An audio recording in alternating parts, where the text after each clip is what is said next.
Hey guys, SharkySellsTCGs here. Just wanna get more into the content side, explain some things, my thoughts, opinions, different things like that. About being a TCG seller, I've had some sales, I've had some time, I put a lot of time and effort into this so far. And for me, I think the most important part of a TCG business is enjoying it. I don't think it's not something you should want to do if you don't really enjoy doing it.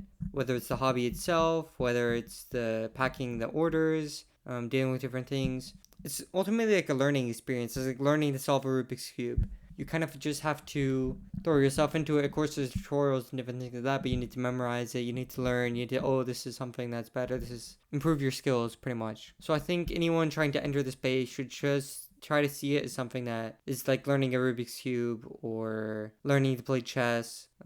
Different things where it's not really about the money. Like it's not really. There's better ways you can get money. It's not like some get rich quick scheme. It's just something where it's like, hey, if you enjoy this, if you just want to transition the hobby from opening packs every day and losing all your money to something where it's like, hey, this is a cool card I found, and you're like excited over trainer cards and a pile of like 5,000 cards. Like it's just the small things like that where it really means the most. It's not like, oh, I got 30 cents of profit on this deal and I made $5 on this. It's just like it's not that deep. But for me, I wouldn't say I enjoy every part of the process all the time. It's just some parts. It's just something where it's like I'd rather do this than like play video games or watch anime all day. It's just something where I don't feel bad doing it, I guess is the best way to explain it. Where it's something I can like lean into time and effort, and like maybe I have my own card shop or I'll go to event like vendors things and I sell cards at certain prices, buy it different in singles and grading, and but it's how I enjoy the hobby, I guess. Like for me, I didn't really play the games as much as other people did. I didn't really watch as much of the anime as other people did. But for me, it's at the end of the day not about the money. It's just the way I enjoy the hobby. With getting these cards, people don't want. I want them. Maybe someone else wants the cards I don't want from the cards that I got. I mean, I still open packs here and there, still this and that. But there's like no wrong way to enjoy the hobby, and this is how I enjoy it. There's people who buy from me most of the time. They're probably building a deck or they're building a master set. It's nice to help people do that while I also kind of get rewarded for my time and effort. But I guess you also have to control yourself to a point where you're not going fully into it. Like you don't want to jeopardize your financial future over it. That's why like scalpers, for example, or like quote unquote investors into the hobby, they have like debt that is much worse than the quote unquote returns they'll see in their investment, especially with the way the hobby is now. It's kind of like a coin flip. Whether a recession kind of just screws everyone over and all of a sudden people sell everything and it basically drops like 50% below MSRP for newer things, or the hype isn't really there. I don't really see it the same way. It's kind of like it's a speculative asset. There's no real value behind it other than how people feel about it, which is not something you would want to put your life savings into. It's only just, it's like gold, it's like Bitcoin, it's like anything else, or just kind of not something you can really rely on to the same, like, would you retire based of it? Some people, maybe yes. Maybe in the future you will, but is it something where you want to put your life? I guess what keeps most people going is the nostalgia factor, where a lot of people, like I'm 22, but a lot of people are older than me and they've played all the games, they've grown up with it.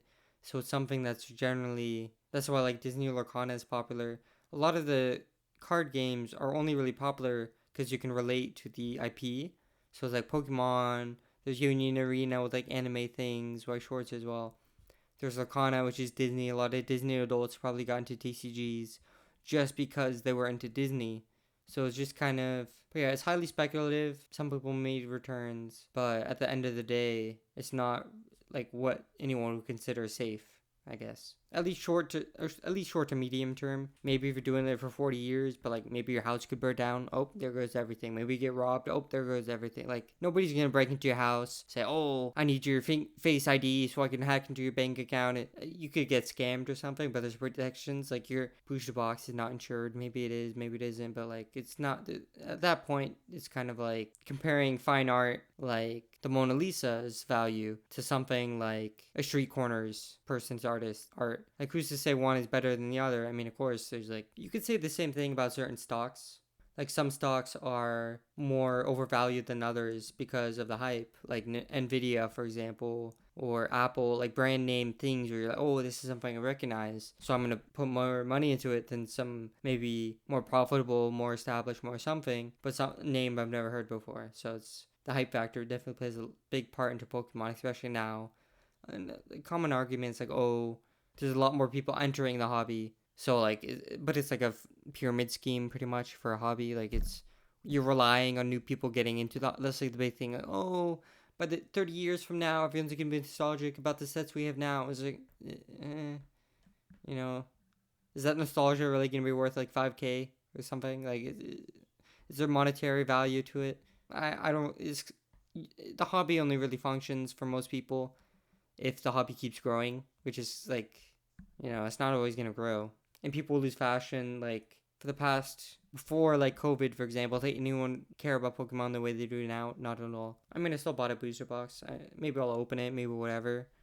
I've been thinking lately, like for Christmas or Thanksgiving, any reasonable excuse to give kids some Pokemon packs, I would just take my booster boxes I bought recently, which would just be the Perfect Order booster box. I'm considering just like going to the mall, for example, just ripping open the booster box and say, "Hey, kid, you want one?" Like, but I also don't really want to get kids addicted to gameplay, so I think the hobby's fun if you control it, if you do whatever. But I definitely have to liquidate some things if you got too much into it. And I think a lot of people are the same way, where they kind of lean into something. But at the very least, I can make my money back, which is kind of the good thing. It's going to take time to do so. And that's something I didn't really realize before, where it's something you kind of have to understand that it's not very liquid. Maybe for some things it is. Maybe something, oh, this first edition booster box you could definitely sell at 80%, like, or auction it would be some. But a lot of the things I have, it's like commons and commons, 50-cent cards, EXs, Pokeballs, matchable, like, not, maybe I could sell it for a certain 50 cents per or something, but then I'm losing value. Maybe I sell it at 50% for a lot of the things, like, I'm basically selling to other resellers. But for like a single, for example, maybe it goes to someone's collection. Ignoring like the TCG player or the eBay, just like Facebook Marketplace or going to a vendor thing, like they're just gonna, I don't think any vendor is gonna put like 100 EXs in their binder and fill a binder with 512 EXs or whatever the count is. So like it's, there's people who say like you shouldn't see any value in anything, like, oh, there shouldn't be market price on a set that just released. But it's not how the human brain works. People are gonna want something where they can't get something else. Like there's only so much available in certain places, just the way things work. Especially now, like if people want toilet paper, the supply chain works for a certain level. But when the hype gets too much or the demand gets too high, of course other people are gonna, I mean, maybe toilet paper is not the best example, but like for COVID, for example, people went crazy. They bought toilet paper. And it's the same thing happened with Pokemon, just to a certain level or a certain degree, which is not very. It's not like you have to change some numbers around in the formula a bit, but it's very similar at the end of the day, where it's like demand supply is the ultimate end thing. So of course there's gonna be a demand for a certain Pokemon and a certain supply of it. It's gonna be the same thing for anything else in the world.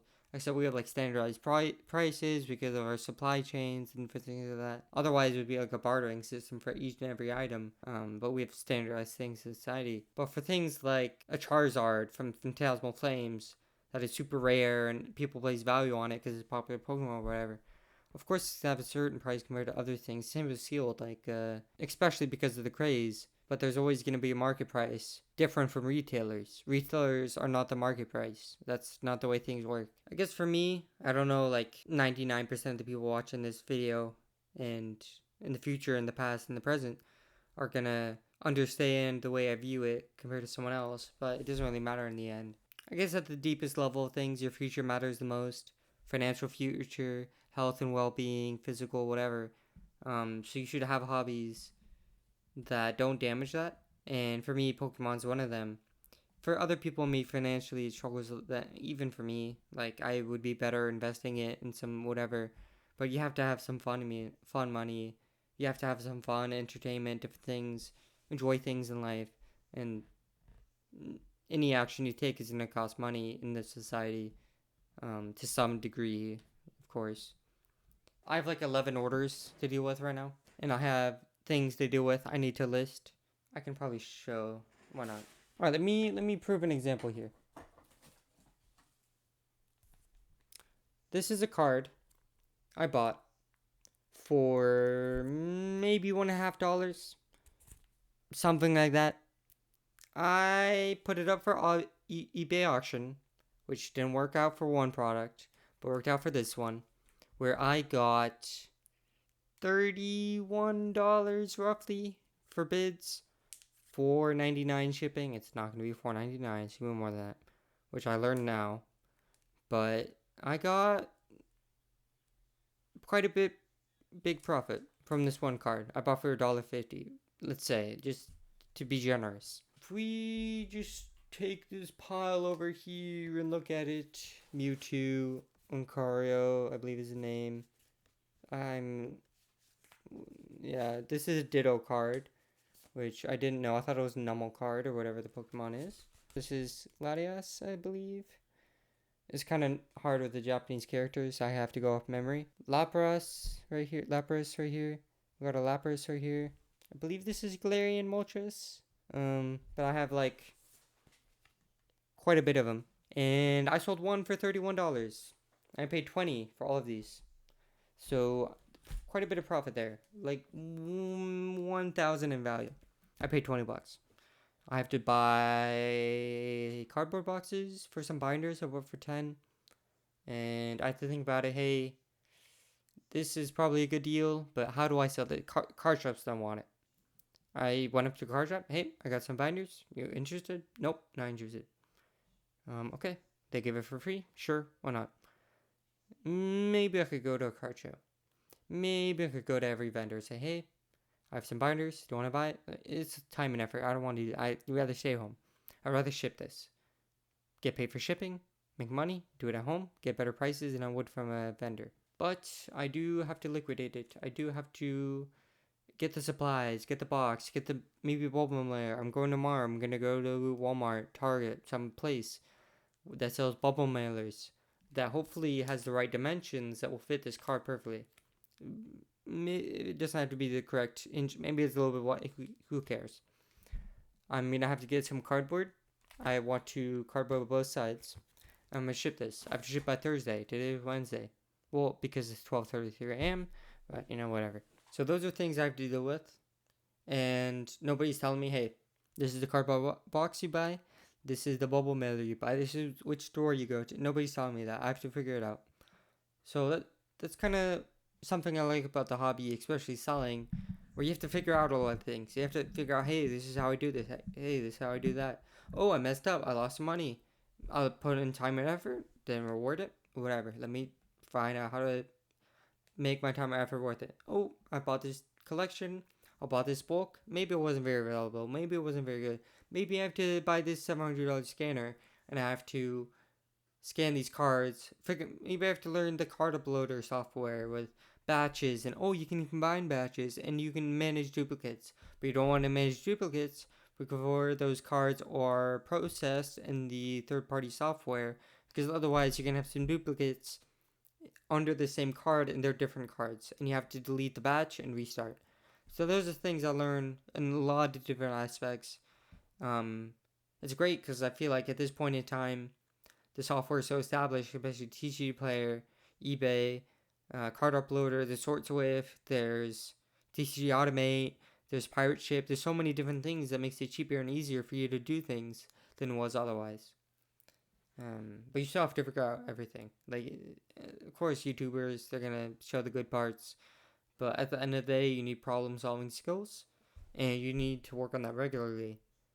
Otherwise, you're gonna fail. Like, it's that simple. And if you enjoy that, if you enjoy doing that, if you think it's fun, if you like a challenge, then I'll go into it. If you want to save some money, go into it. If you want to make money, go into it. I would recommend one thing. If you're not interested in Pokemon at all, if you have no collection, if you don't enjoy opening the pack, if you don't enjoy the anime, the games, anything, if you don't care at all, I would stay away. There's no point for it. You're screwed the second you try and get into it. You don't give a fuck, you're fucked. Because even as a scalper, you make $30 from 50, sure, okay, maybe you do it every day. Maybe you go to the Sam's Club. Maybe you go to this Costco. You know, when they start, hey, I have 5 memberships. $200, turn to 500. Who cares? Is that a long-term plan? Not really. Are you doing much work other than just spending time? Not really. You're not. Are you learning anything? Oh, I have to sell on Facebook. Oh no, I have to sell at 70%.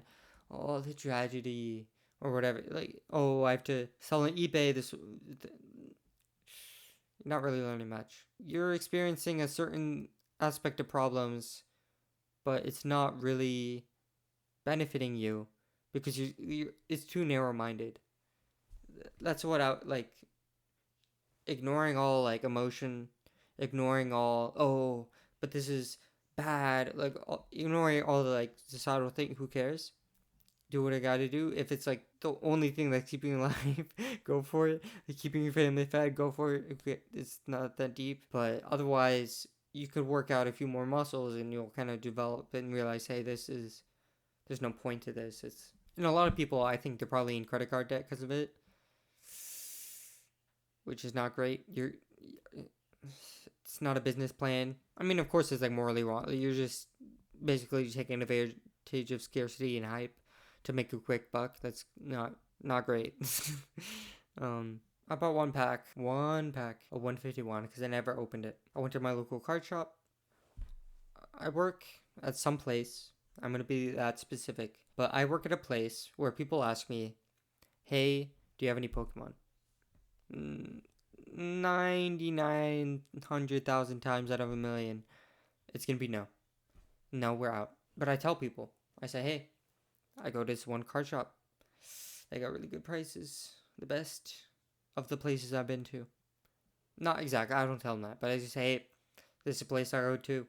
If you want to check it out, go for it. That's pretty much as deep as it goes. But like, from a deeper, this is the best place to go. Because we don't have it,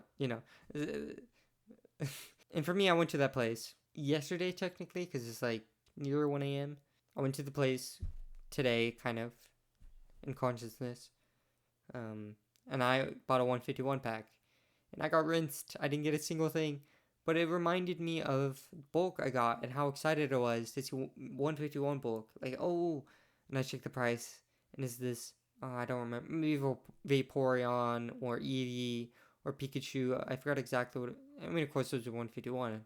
But I forgot what the exact card was, where it was like $1.18 in a holo or reverse holo. And it's only 36 cents instead of $1.08. Like, it's just a cute little thing where it's like, I truly don't care about them. It could be 7 cents. It could be 6. But it's that nice little dopamine hit. Like, not only when I'm sorting through a bulk, but opening the pack as well. Where it reminds me of that experience. I mean, of course, I started with opening packs. I didn't start like, oh, let me just make money out of this hobby and I don't give a fuck. But it reminded me of sorting through my bulk, saying, hey, which I'm doing now, I've done in the past, will do for a few more months at the very least. If I'm being realistic, a few more months. Maybe a few years. I don't think I'm going to do it till the end of time. I'm going to be honest. It's just a stage in my life, something I'm interested in. I've been interested in ants before, and I didn't treat them right. They didn't live very long. But I was interested in ants, having an ant colony, different things like that. I was interested in soccer before. I would play soccer. I would play for the school or whatever I was doing. Basketball, I was interested in a little bit. So it's just a hobby I have, something I'm interested in. I'm not too attached to it. I could drop it tomorrow. I don't care. Same with like skateboarding. I used to skateboard a lot. Now I just do it as means of transportation. But it's just a hobby. It's not much more than that. I'm not like, oh, this is the greatest thing out. Like my whole life should revolve on. No, I don't. It's not that deep. But I enjoy it. Like, it reminds me of the one Caleb Hammer episode, which I don't know how I feel about Caleb Hammer. But he had this one guest who spent like 50,000 on Pokemon or something, like 50,000 in debt or whatever it was in a month from Pokemon. It's just opening packs, by the way. Not even slabs, not even like sealed stuff. Just like, just trying something different. Like how I do in most things in life. I just would like to imagine that this would make me grow more than I am now. Maybe just uploading more, just whatever I think. because I like dopamine hit from that as well. That's why I have Sharkyboy Gaming, I have Sharkyboy Finance, I have SharkySellsTCGs. I enjoy expressing myself to the point where it's like, if people care, at least, you know, in terms of views, in terms of likes, in terms of, all the superficial things. But, I'd like to build an audience, and I wouldn't like to have a facade. I like to be real, and then kind of go from there, get more YouTuber-y in a sense. I also just hope to express myself more in general, and I feel this is the easiest way to get started. Because next video might be, I have a collection video I recorded and I intend to upload. Maybe this will be right before that video, or maybe this video won't exist at all. Who knows? I certainly don't at this point in time. But I see the 34-minute mark in the recording. I'm not sure when to end it. So I'll probably end it now. I enjoy editing as well. I enjoy recording and speaking about my mind, but I don't want this video to be 3 hours long. So I'll just end it here. I'll do my usual call off, which I have scripted generally, which is like, have a good day. I'll see you guys tomorrow or when I next upload. Have a good one. Goodbye.